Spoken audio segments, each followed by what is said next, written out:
Bonjour, on va commencer la conférence sur la réforme du SSA. Bienvenue à tous. Donc, alors juste effectivement un petit point de sémantique. On a bien indiqué la réforme du SSA. L'objectif, c'est d'aborder donc cette réforme dont les textes ont été promulgués en 2014. Avec une première mise en œuvre opérationnelle en 2015. L'objectif de cette conférence, c'est de finalement avoir un rétexte, un retour d'expérience au niveau des opérationnels, donc des personnes formées, des formateurs et également des équipes pédagogiques. Donc pour ce faire, je serai accompagné pour cette conférence par Gwen Lefranc. Donc vous êtes responsable de la formation des nageurs sauveteurs à la direction de la formation de la Société nationale de sauvetage en mer, donc la SNSM. Et puis Rémi Bravet, vous êtes animateur pédagogique national de la Fédération française de sauvetage et de secourisme. Eh bien écoutez, monsieur Bravet, je vous laisse la parole. Vous allez nous parler, je crois, de la formation et de ses impacts positifs au niveau opérationnel pour les personnes formées. Oui, bonjour à tout le monde. Donc, comme vous a été annoncé, ce n'est pas sur la réforme SSA à venir, hein, bien sûr. C'est surtout un petit peu sur un retour d'expérience sur le SSA et les avantages qu'ont eu cette formation SSA.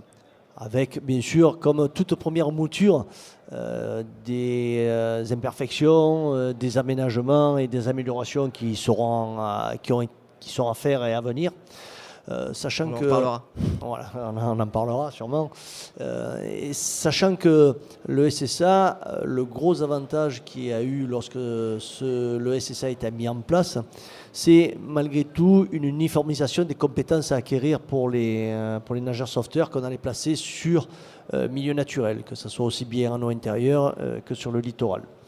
On avait malgré tout, avant cette mise en place de SSA, des structures, des mairies, des organismes qui organisaient, puisque ça avait été identifié qu'il y avait un manque entre la formation initiale du BNSSA et l'employabilité des gens qu'on mettait sur les plages, pour lesquels il y avait un gros décalage et la formation ne correspondait pas à ce qu'on attendait de ces gens-là. Alors, comme je disais, on avait des structures, des gens qui faisaient des volumes horaires, il y en a qui faisaient une demi-journée, il y en a qui faisaient une journée, il y en a qui faisaient 5 jours. Donc, le gros avantage du SSA, c'est que déjà, on a lissé et organisé un petit peu le volume de formation et les compétences à acquérir. Alors, on est allé dans le SSA, on a quand même eu des améliorations. On sent que les gens qui sont formés en termes d'employabilité, on gagne du temps. On gagne du temps et on gagne en compétences surtout. Maintenant, est-ce qu'on est allé assez loin dans la mise en place de ce SSA? Et quand je dis ça, c'est surtout... on ne voit pas certaines structures qui recrutent, ne voient pas encore l'intérêt d'avoir des sauveteurs formés au SSA. C'est-à-dire qu'il est encore permis de recruter des gens qu'on met sur les plages ou dans le milieu naturel sans qu'ils soient titulaires du SSA. Il n'y a pas de caractère d'obligation.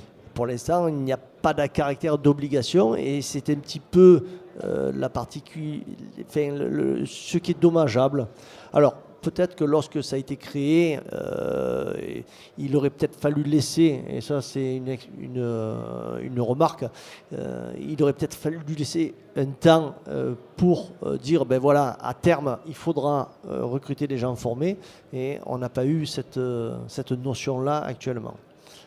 Voilà. Comment vous analysez justement aujourd'hui que peut-être il y a eu un défaut d'information auprès de certains employeurs qui ne choisissent pas forcément des personnels qui ont été formés au SSA?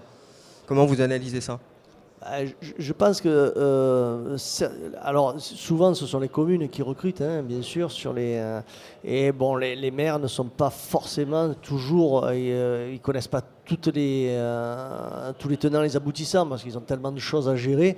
Et puis Le problème, c'est que ça fait des années que ça marche comme ça. Pourquoi ça changerait? Voilà, il y a aussi cette désinformation. Alors, je parle sous le contrôle de mon collègue de la SNSM, sur lesquels ils sont assez présents sur les plages également. On a malgré tout des cas qui sont arrivés où il y a une jurisprudence, où il a été identifié que les sauveteurs manquaient de formation et que s'ils avaient eu la formation adéquate, donc ils se sont retrouvés condamnés. Les jurisprudences feront que ça mettra du temps, mais malgré tout, les maires vont être de plus en plus sensibilisés pour le recrutement de gens qualifiés, et notamment avec une titulaire d'un SSA. Oui, c'est un peu le côté malheureux. On a toujours besoin d'avoir finalement une jurisprudence qui fasse acte et effectivement, on pourrait imaginer qu'à partir de là, ça puisse éventuellement devenir obligatoire. À voir. Très bien. Sur justement le caractère d'employabilité, Gwen Lefranc, vous me disiez que au niveau opérationnel pour les personnes qui étaient formées, c'était un vrai plus. Est-ce que vous pouvez nous expliquer Pour les gens qui sont formés, effectivement, c'est un vrai plus. Notamment, quelqu'un qui a un BNSSA plus un SSA, il est formé à plusieurs compétences. Et il est amené à travailler, ça peut être tantôt dans la Manche au nord ou bien en Méditerranée, là où il n'y a pas de marée. Mais cette personne formée, finalement, connaîtra l'ensemble des risques, des contraintes du milieu naturel, où qu'il aille. C'est quelqu'un qui est formé en Méditerranée, connaîtra les marées. S'il part en Normandie, par exemple, il connaîtra les courants qui sont plus spécifiques à certains endroits de notre côte. Je pense notamment aux Landes, par exemple, ou à des endroits où il y a des vagues. Donc c'est quelqu'un qui sera formé, qui sera donc plus apte à surveiller quelles que soient les plages. Pensons également que c'est quelqu'un qui est plus apte que ce qu'on pouvait éventuellement avoir avant, avec seulement un BNSSA. En termes de compétences, il y a la prévention, qui n'est pas dans le BNSSA, et la surveillance. Un enseignement qui, quand même, sont des plus grâce au SSA. Donc là, c'est des points qui vont nous amener à probablement avoir des sauveteurs plus qualifiés, en tout cas, plus compétents sur les plages. D'accord, et notamment il y avait donc entre guillemets le tronc commun et également des spécialités qui étaient possibles justement, qui sont possibles à travers le SSA. Alors à travers le SSA, il y a le SSA, donc il y en a deux pour repositionner un petit peu les choses. Il y a la partie eau intérieure pour tout ce qui est lac, rivière, eau douce en fait, et littoral, donc pour tout ce qui se passe passer à la mer. Et dans ces deux spécialités, on a la partie mention pilotage, donc du pilotage. Alors pour la SNSM, on a opté pour la partie pneumatique uniquement. Je crois que pour la FF2S, on est sur du pneumatique et du jet ski. Et effectivement, nous, en termes de politique, on a souhaité rester sur le pneumatique et de créer des formations complémentaires qui seraient pour le marine jet, utilisation de tout ce qui est jet ski, ou après spécialité d'aller dans des grosses vagues avec du courant, c'est encore une autre formation. Donc là, on a choisi de notre côté, on a choisi d'avoir des formations complémentaires parce que c'est pas forcément les mêmes sauveteurs, et en tout cas, c'est pas forcément les mêmes sauveteurs à la même période. Vous appelez les mêmes sauveteurs, mais pas forcément à la même période. On part dans l'idée que les spécialistes, en fait, seront des gens qui sont déjà SSA, qui ont déjà un petit peu d'expérience. Donc ils vont faire une année, une saison sur la plage, et par la suite, ils iront chercher de la spécialisation en allant, pourquoi pas, faire une formation pour aller dans les vagues et les courants, et à terme, aller surveiller sur des plages plus techniques. D'accord, donc finalement, si on devait résumer, le gros avantage, c'est qu'ils pourront être opérationnels partout et sur tout le territoire, quel que soit leur lieu d'affectation finalement. Le SSA, c'est ce que ça amène en tout cas. Et comme il l'a évoqué, on a parlé de jurisprudence, mais je pense que c'est également une aide. C'est un peu garant malgré tout pour les maires. C'est surtout une aide de savoir, tiens, c'est quelqu'un qui déjà est à la mer, déjà, tout simplement, pour ce qui se passe par exemple à la mer. C'est pas quelqu'un qui voit pour la première fois la côte, quoi. Ouais.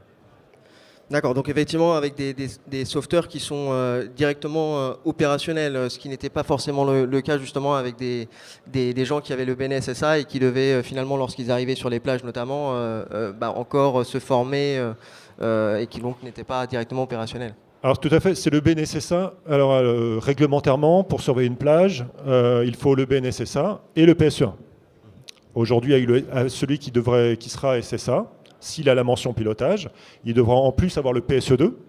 très utile malgré tout pour utiliser tout ce qui est attelle et brancardage, plan dur par exemple, qui sont dans les postes de secours. Et s'il est mention pilotage, il y a aussi le permis bateau, ce qui est pratique aussi, surtout si on a un moyen de secours motorisé sur le poste de secours. Donc en termes d'employabilité, c'est là encore un outil qui fait que je ne suis pas simplement allé sur une vedette pour moi avoir mon permis bateau. J'ai aussi été formé à l'usage d'un pneumatique, d'un jet ski pour aller travailler et faire du sauvetage avec, quoi. Donc je pense que pour un maire, pour une commune, c'est quand même un gage de compétences et de formation en tout cas. D'accord, très bien. Bah, écoutez, on a vu effectivement donc, les avantages pour les personnes formées. Je pensais, si on s'intéresse aux formateurs, qu'est-ce que ça a amené comme changement et quelles ont été les évolutions finalement pour les formateurs en termes de pédagogie au niveau du SSA? Disons, il a fallu surtout mettre en place les formateurs, ce qui a demandé aux structures quand même de gros efforts de formation. Qui sont quand même importants, bien qu'il y ait eu pour certains diplômes des VAE, hein, des montages de VAE. Mais malgré tout, ça a nécessité un recadrage, une réorganisation et pour avoir un discours commun, parce que l'avantage du SSA, c'était d'avoir un discours commun, c'est-à-dire qu'on soit capable de travailler, alors je parle comme chez nous, à Dinard comme à Montpellier, pour avoir le même type de formation, hein, c'est-à-dire qu'on ait un discours commun et unique. Hein, c'est l'avantage et pourquoi, entre autres, a été créé le SSA. Alors, ça a sous-entendu la création de référentiels, hein, puisque donc c'est pas de petites choses, hein, puisque on y a passé énormément de temps avec c'est du temps, du financement aussi. Il faut pas s'en cacher. Ça sous-entend une fois que ces référentiels sont écrits, il y a la phase de formation des formateurs et ainsi de suite, et ça décline jusqu'au SSA en lui-même. Donc c'est beaucoup de temps, beaucoup de mobilisation de gens, parce qu'il faut trouver les gens qui auront les compétences ou qui peuvent les acquérir, et c'est pas rien pour des structures, et notamment, il faut après maintenir ses connaissances, il faut maintenir ses acquis pour pouvoir les transmettre. Voilà, ça a été une des difficultés, entre autres, pour la mise en œuvre. D'accord, donc effectivement des contraintes en termes d'organisation. Si on regarde les apports en termes de pédagogie, aujourd'hui, qu'est-ce que le SSA finalement a amené? De l'uniformisation, il l'a évoqué, hein, c'est effectivement, on a dû créer des référentiels pour que tout le monde parle la même langue, en tout cas en interne d'une association, d'un organisme. Donc ça, c'est une première chose. C'est de la pédagogie. Hier, avant le SSA, avant les PAE-FSA, donc les formateurs SSA, le formateur, c'était finalement celui qui se débrouille probablement le mieux dans l'eau, probablement celui qui qui est le plus débrouillard en sauvetage, et aussi, lorsqu'ils sont bénévoles, hein, c'est celui qui est disponible. Ça, c'était le formateur d'hier. Hein, il faisait des choses très bien. Et aujourd'hui, pour les accompagner, et grâce un petit peu aux formations de formateurs, pour les aider, pour les accompagner, on a une formation de PICEF, donc de formation, ce tronc commun de pédagogie, pour les aider. Et suivi de cette PAE, en suivi ou en concomitance, hein, de la PAE, donc la pédagogie appliquée au domaine. Et là, pour le coup, c'est un outil qui permet quand même d'accompagner, de rendre plus compétents, plus performants nos formateurs. Et à l'issue, quand ils retournent dans leur centre de formation, ils sont plus productifs. C'est-à-dire qu'en moins de temps, ils produisent des sauveteurs beaucoup mieux. Et ça les aide. Plutôt que de se galérer plus de temps, puis en milieu naturel, on a aussi une autre dimension, c'est de faire attention au milieu naturel, aux risques, voilà, tout ce qui est vague, courant. Finalement, on envoie des groupes de jeunes sauveteurs en formation, et c'est les emmener sur la plage et maintenir la sécurité. Donc voilà, c'est une formation de formateur, c'est tout ça, c'est de la pédagogie, de la sécurité. Et ces formations, c'est un moment où finalement on amène le contenu commun à toute l'organisation.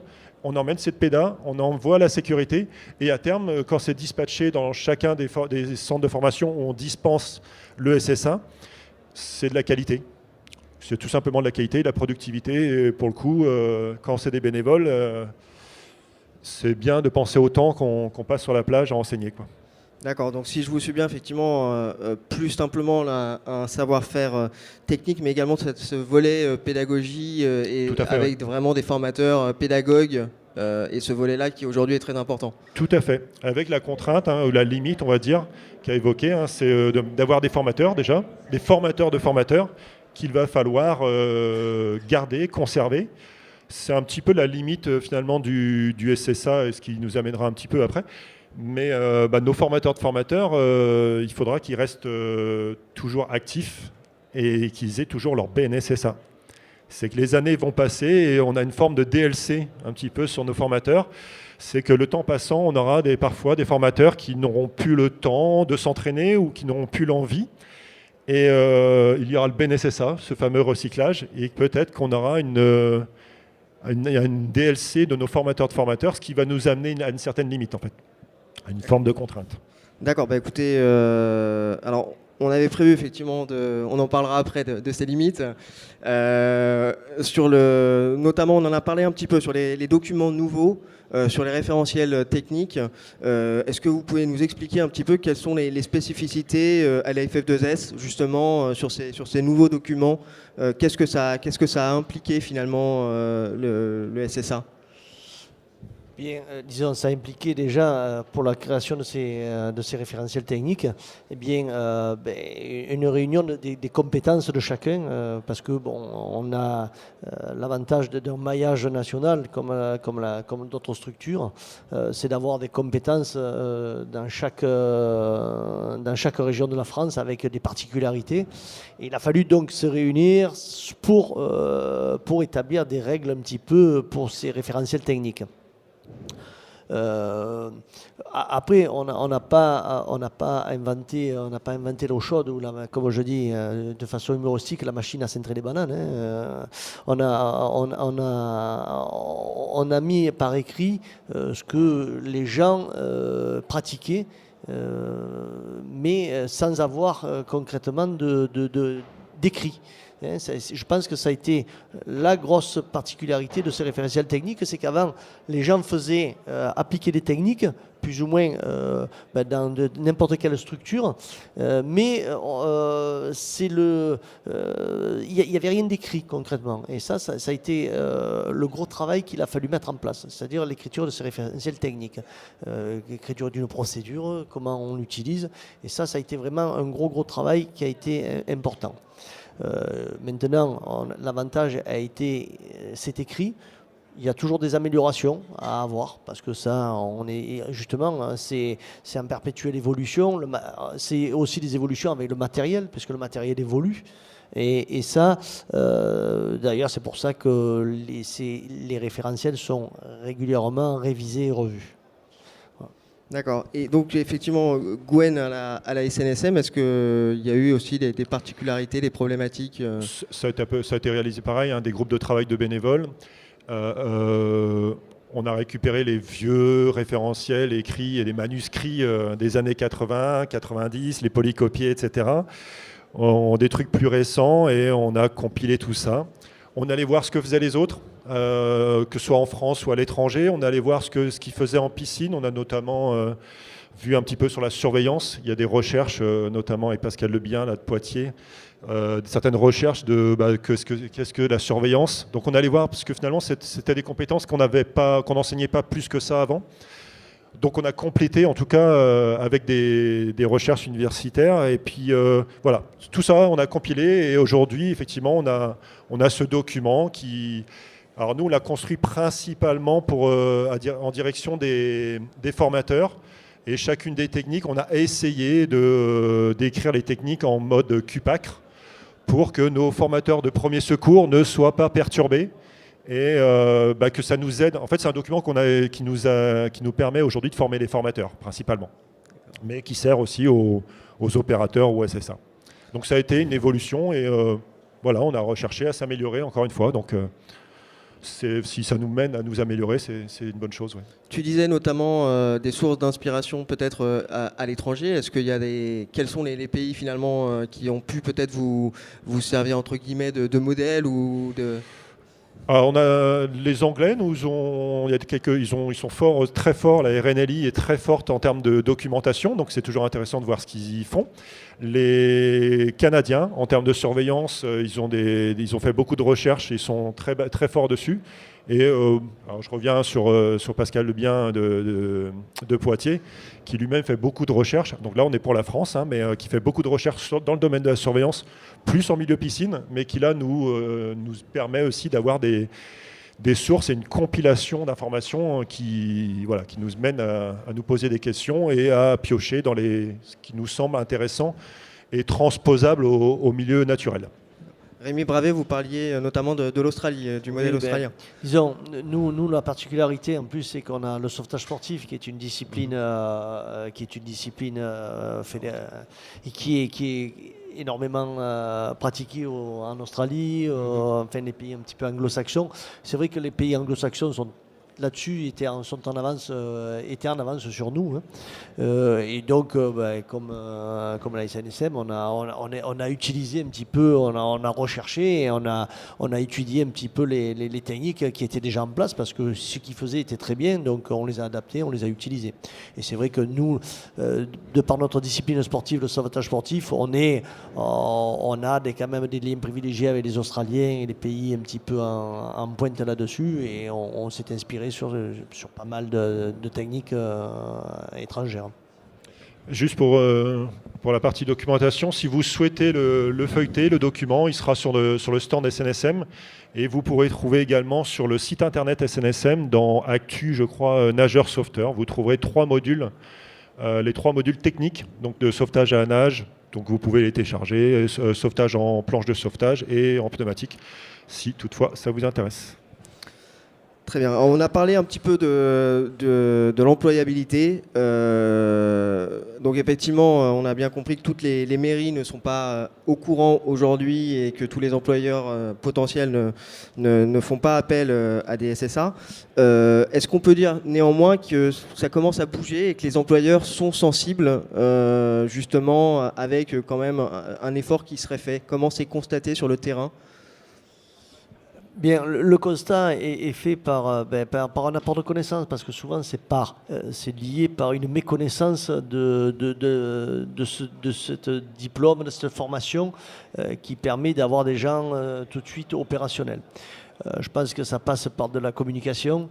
La communication, bien, lorsqu'on rencontre un maire, on lui explique, et lorsqu'on leur amène les tenants et les aboutissants, ils sont pas, je veux dire, ils sont pas fermés là-dessus, et bien au contraire, ils se disent ah oui, en effet, et c'est quand on leur montre l'intérêt, ils sont sensibles à ça.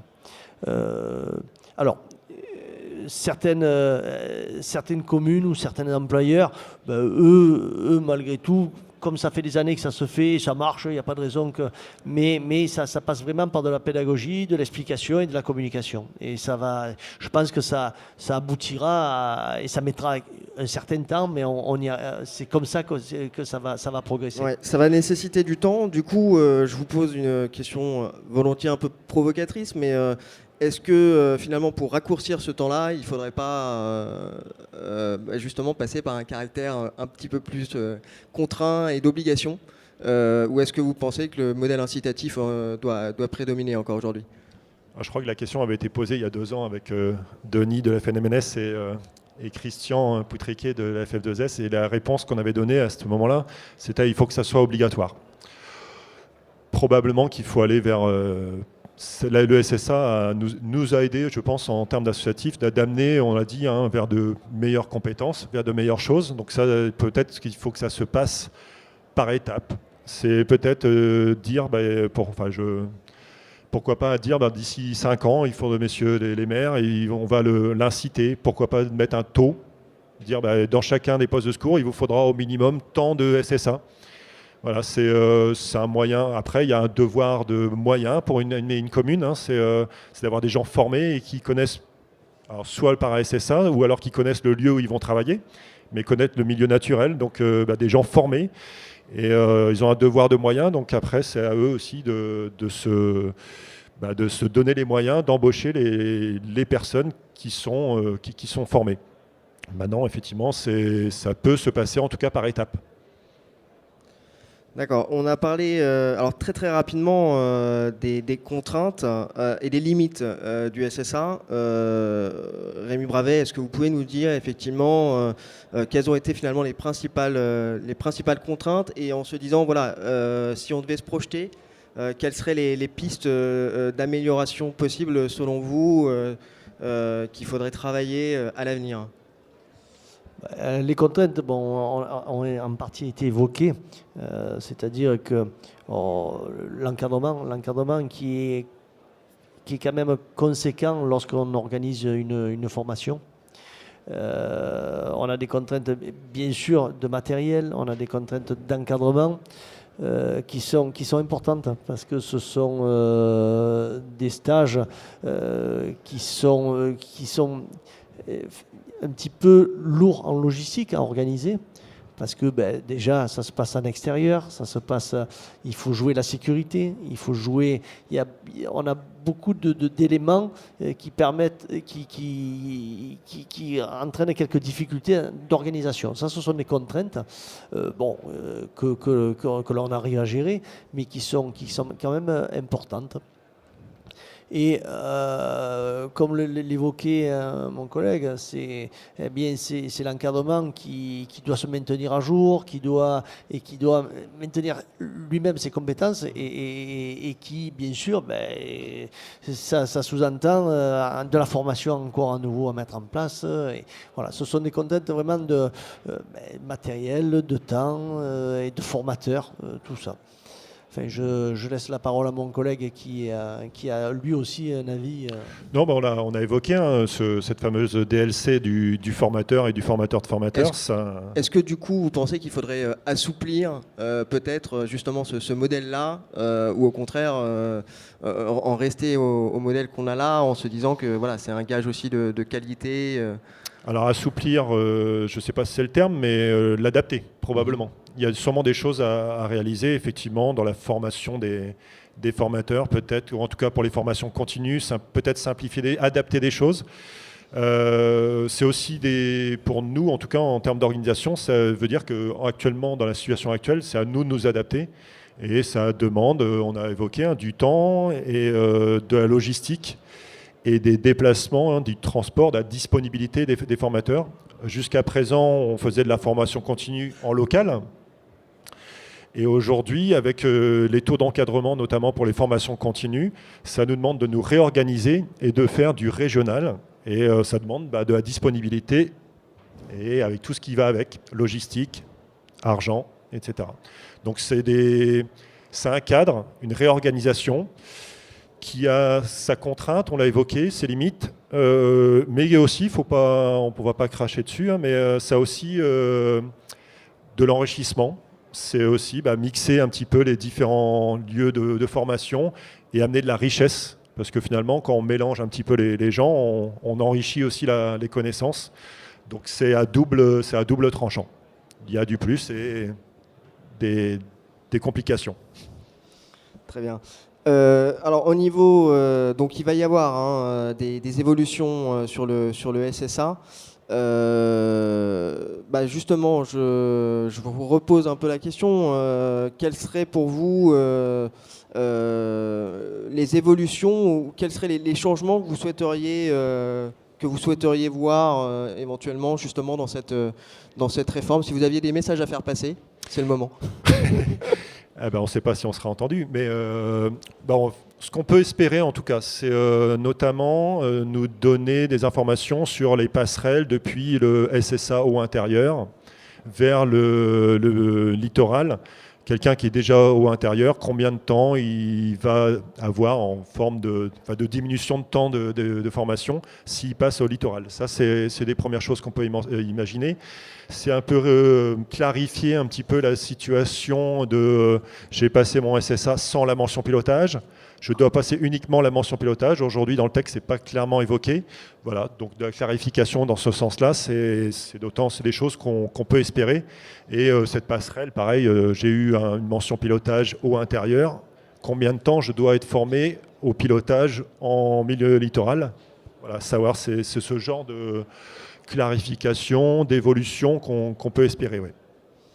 Rémi Bravet, vous auriez éventuellement d'autres préconisations Bien, oui, c'est le vœu pieux de tout le monde. Je crois que le CSA, pour une employabilité sur une plage ou un milieu naturel, soit à caractère obligatoire. Voilà. Et ça, ça c'est le vœu pieux, parce que, comme on a évoqué, ce sont des problèmes, ça résoudrait, à mon sens, beaucoup de problématiques. C'est-à-dire qu'en gros, quelqu'un qui veut être employé sur une plage doit être titulaire du SSA. Stop et fin, on simplifierait beaucoup les choses et des fois, juste par une petite phrase, voilà. Alors que là, maintenant, c'est toujours soumis à interprétation. Quand on laisse le doute, eh bien, c'est pas net et c'est toujours compliqué. Alors que là, ça serait très simple. D'accord. Très bien. Peut-être qu'il y a des questions dans la salle sur tout ce qu'on a dit. Non. Je ne sais pas. Du coup, si on est bien. On est bien dans le timing. Hein. Parfait. Eh bien, écoutez, s'il n'y a pas de questions, on va clôturer cette conférence. Je remercie Gwen Lefranc et Rémi Bravet. Merci.